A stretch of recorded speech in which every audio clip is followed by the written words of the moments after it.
Ingat nggak, waktu kita kecil dulu, setiap kali ada mobil tinggi dengan ban besar lewat, kita pasti teriak, ada mobil Jeep. Padahal yang lewat mungkin Toyota Land Cruiser, atau mungkin cuma Suzuki Jimny yang dimodifikasi. Pokoknya mau merek apapun, kalau bentuknya bantet, tinggi dan sangar buat kita itu ya namanya Jeep. Nama yang bukan lagi sekedar merek tapi sudah jadi sebutan untuk sebuah identitas. Tapi kenapa ya, nama Jeep bisa semelekat itu terutama di Indonesia? Jeep berasal dari Amerika. Awalnya ia dibuat untuk kebutuhan militer Amerika ketika Perang Dunia Kedua. Saat itu Amerika butuh kendaraan angkut yang lincah di segala medan. Kala itu pihak militer membuka tender untuk kendaraan ringan 4x4 yang tangguh. Namun dari 135 pabrikan yang dihubungi, cuma American Bantam dan Willys Overland lah yang merespon tantangan tersebut.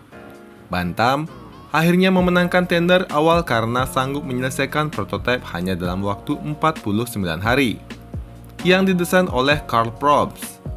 Mobil ini pakai mesin Continental dengan kapasitas 1800 cc. Ia punya tenaga hingga 48 HP. Awalnya militer Amerika pengen bobot mobil ini di bawah 600 kg, tapi Bantam BRC memiliki bobot sekitar 922 kg. Meskipun tidak memenuhi syarat berat awal, namun para petinggi militer sangat puas melihat mobil ini lincah di medan ekstrim. Masalah muncul karena Bantam hanyalah perusahaan kecil yang tidak sanggup memproduksi ribuan unit dalam waktu singkat. Akhirnya, militer mengambil langkah kontroversial dengan memberikan blueprint desain Bantam kepada Willys dan juga Ford untuk dipelajari dan disempurnakan. Sebuah tindakan yang tentu aja nih diprotes keras oleh pihak Bantam. Langkah ini menghasilkan prototipe Willys Quad dan Ford Pygmy yang strukturnya sangat mirip dengan Bantam. Namun, keberuntungan berpihak pada Willys setelah militer merevisi aturan berat maksimal menjadi 1.100 kg. Hal ini memungkinkan Willys menggunakan mesin Go Devil mereka yang berat, tapi sangat bertenaga, mencapai 60 HP. Akhirnya ya Willys lah yang memenangkan kontrak produksi massalnya. Dan menariknya, wajah mobil dengan grill besi garis-garis yang sangat ikonik itu sebetulnya adalah desain asli dari Ford yang kemudian diadopsi menjadi standar militer. Karena kebutuhan perang yang sangat besar, Willys memberikan lisensi kepada Ford untuk ikut memproduksi mobil ini dengan spesifikasi mereka. Ford lantas menamai versinya sebagai model GPW. Yang uniknya, Ford menandai hampir setiap komponen bahkan sampai kepala baut dengan huruf F sebagai identitas. Dan selama perang, sekitar 640.000 unit diproduksi dan digunakan untuk segala hal, mulai dari ambulans, pemadam kebakaran, hingga dimodifikasi agar bisa berjalan di atas rel kereta api. Memasuki tahun 1945, Willys memperkenalkan seri CJ2A atau Civilian Jeep yang maksudnya ya mobil Jeep untuk rakyat sivil. Nama Jeep sendiri awalnya adalah bahasa gaul tentara Amerika untuk menyebut kendaraan baru mereka. So Willys pakai nama ini karena sudah kadung melekat sebagai mobil yang kuat. CJ2A adalah adaptasi sipil pertama dari model militer Willys. Mobil ini dirancang khusus untuk petani dan pekerja industri yang sedang giat membangun Amerika pasca perang. Nah, mobil ini pakai mesin yang sama dengan versi militernya, biar nggak usah repot lagi bikin mesin. Lagian, dengan torsi di kisaran 142 Nm ini sudah lebih dari cukup. Mobil ini termasuk laris di pasaran. Ia sangat bisa diandalkan. Dulu bahkan ia digandengkan dengan alat tambahan buat bajak ladang jagung ataupun gandum. Dan sampai tahun 1949, mobil ini sudah terjual lebih dari 214.000 unit. Kebayang dong cuannya. Meski kala itu Willys mendapatkan rival baru dari Land Rover seri 1, yang kebetulan mobil ini lahir di tahun 48, karena terinspirasi dari Jeep sendiri. Di saat yang bersamaan, sebagai pilihan lain, Willys juga menjual station wagon dengan basic dari CJ2A, dengan bodi yang tertutup dan lebih panjang dengan layout 7-seater. Awalnya ia pakai mesin yang sama dengan CJ2A, namun berkembang dengan pilihan mesin Hurricane yang lebih bertenaga. Mobil ini juga laku keras loh. Lebih dari 300.000 unit terjual selama masa baktinya. Setelah perang usai, Ferdinand Trade Commission melarang Willys mengklaim diri sebagai pencipta desain Jeep karena konsep aslinya kan berasal dari Bantam. Sayangnya, Bantam akhirnya bangkrut dan Willys berhasil mendaftarkan nama Jeep sebagai merek dagang mereka pada tahun 50. 3 tahun setelahnya, perusahaan Willys dibeli oleh Henry J. Kaiser dan merubah namanya menjadi Willys Motor Inc. Di bawah naungan pemilik baru, mereka tetap memproduksi Jeep dari CJ3B di tahun 53 hingga tahun 68, CJ5 di tahun 54 hingga tahun 83, dan CJ6 di tahun 55 hingga tahun 81. Pada tahun 63, nama Willys berganti lagi menjadi Kaiser Jeep Corporation. So, nama Willys sudah dipensiunkan karena nama Jeep yang sudah sangat besar. Namun di tahun 70, Kaiser Jeep dijual ke American Motor Corporation dan pada tahun 76, mereka menjual Jeep CJ7. Nah, mobil ini adalah tongkat estafet yang sangat berhasil. Contohnya di Indonesia. Sebetulnya Jeep yang masuk ke Indonesia secara komersial yang tercatat pertama kali adalah CJ5 dan CJ6. Namun sebelumnya, Jeep yang masuk itu ya Willys MB di akhir tahun 40-an. Masuk ke Indonesia lewat tentara sekutu dan dipakai juga oleh para pahlawan kita terdahulu. Setelah merdeka, mobil-mobil ini yang kebanyakan sudah rusak di-refresh kembali. Diperbaiki dengan menggunakan komponen lokal. Banyak nih yang bodinya dibuat ulang. Bahkan mesinnya bisa jadi diswap pakai mesin mobil Jepang. So, sejak kapan nih orang Indonesia mulai sebut semua mobil dengan model seperti ini dengan nama Jeep?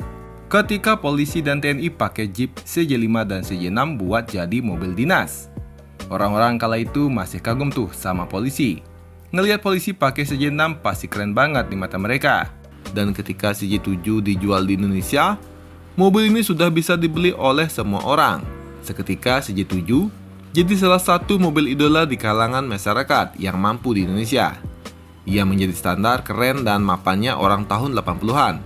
Mobil yang gagah, bodi yang gede, pakai mesin 6 silinder 4200 cc yang bertenaga. So buat jalan raya dan off-road sih ini nggak ada lawan ya kala itu. Dan dengan nama Jeep asal Amerika jelas mobil ini lebih bergengsi. Tapi nggak sampai di sini aja loh. Jeep juga sangat populer sampai ke pelosok. Karena kala itu yang mampu menaklukkan medan berat ya cuma Jeep. Dominasi ini berlangsung puluhan tahun sampai mobil off-road Jepang masuk ke Indonesia secara masif. Jadi, mobil yang bentuknya gini, bagi masyarakat ya disebut Jeep. Biar kata Toyota Land Cruiser pun dibilang Jeep. Apalagi bagi masyarakat awam. Bentuk Jeep dan Toyota Land Cruiser itu ya mirip-mirip.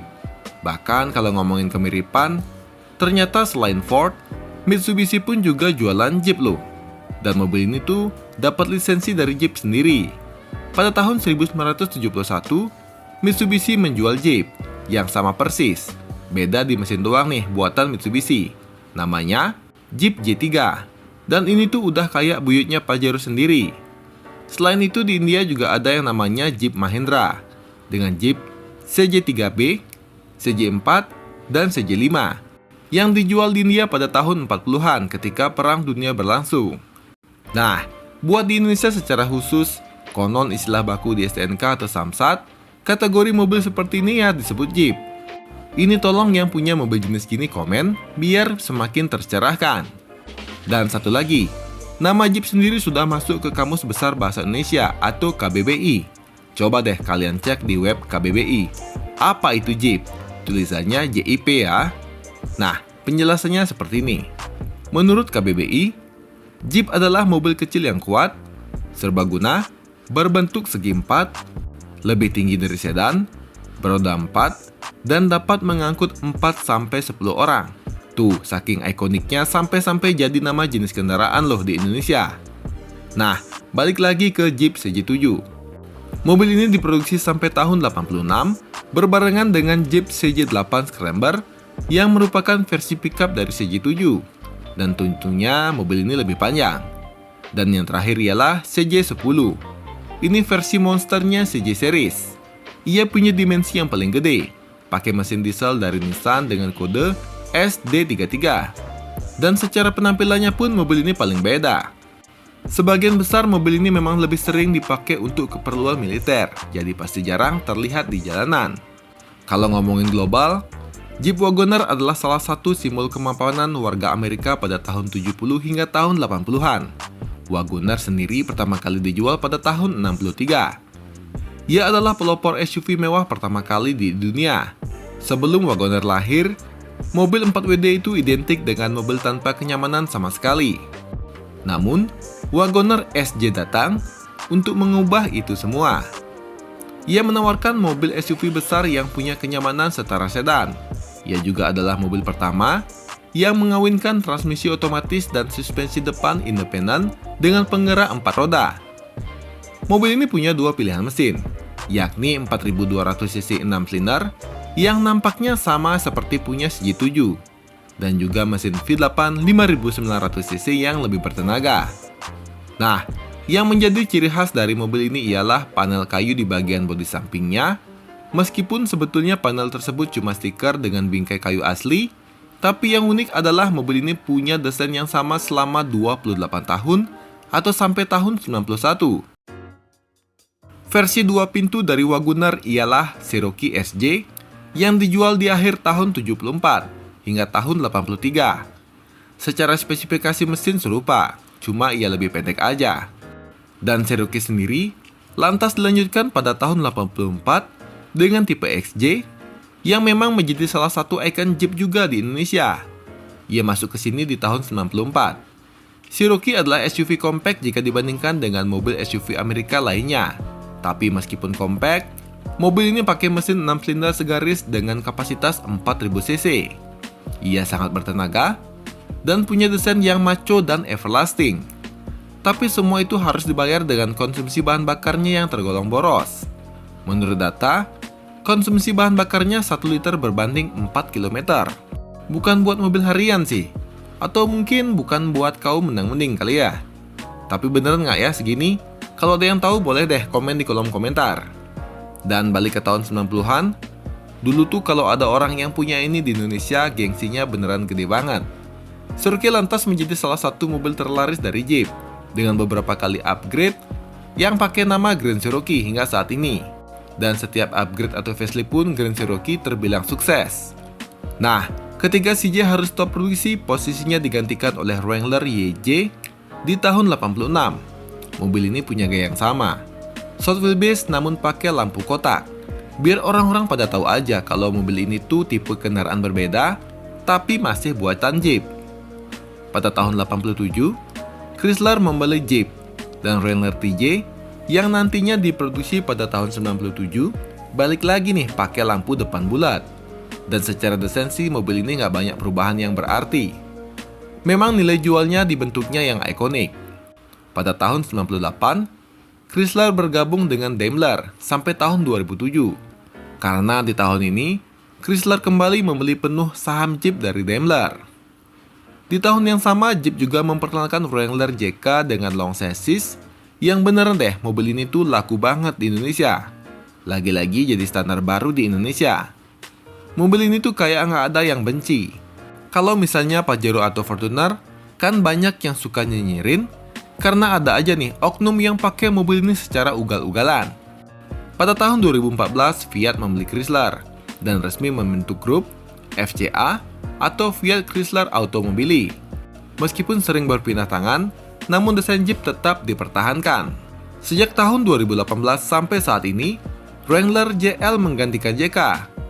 Di segi bodi, ada beberapa perubahan dan interior pun sudah pakai fitur-fitur kekinian seperti Apple CarPlay dan Android Auto yang mengikuti zaman. Tapi nih ya, perubahan yang paling brutal malah datang dari sektor permesinan. Jika JK menggunakan mesin V6 3800 dan 3600 cc, DJL pakai mesin 2000 cc 4 silinder tapi pakai turbo. Meskipun lebih kecil, tapi peranan turbo di mesin itu selalu punya efek yang masif. Mesin V6 JK punya tenaga di 285 HP dengan torsi di 353 Nm. Mesin 4 silinder JL punya tenaga di 270 HP di 400 Nm. Lah bang, itu kan tenaganya turun jadi 270 HP. Lebih jelek dong jadinya. Tunggu dulu, di dunia mobil SUV atau off-road, torsi lebih penting ketimbang horsepower. Karena mobil off-road itu kan butuh tenaga di RPM kecil, terutama saat ditanjakan atau jalanan berlumpur. Dan itu bisa didapatkan di torsi, bukan horsepower. Sama seperti JK, di Indonesia sendiri yang paling laku ya varian yang termahal alias Rubicon. Sejak tahun 2021 sampai saat ini, Jeep dimiliki oleh Stellantis, yang merupakan hasil gabungan antara FCE dan PSA Group.